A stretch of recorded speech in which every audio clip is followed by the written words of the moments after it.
Hi guys, good morning. I am John Ivan M. Chichirita. Today we will learn what is the movement pattern of tossing a ball in a volleyball game. Let's go.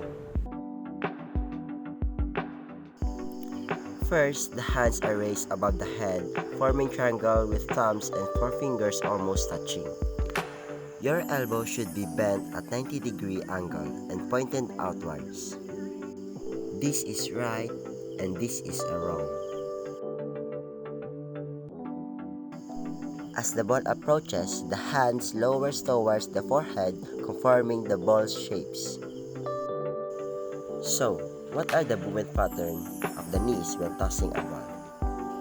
First, from the slightly bent knee position, you can generate more power by extending your legs as you toss the ball.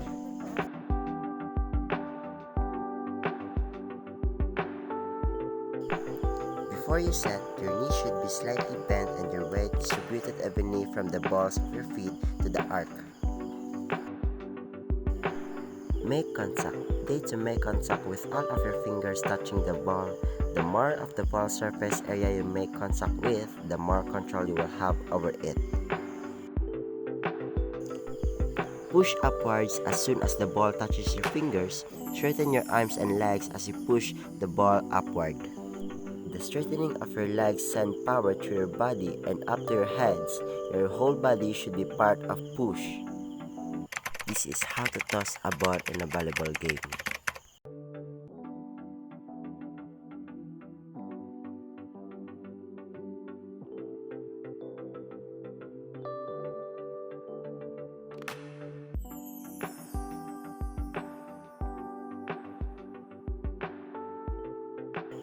Again, this is John Evan M. Chichirita. That will be all. Thank you.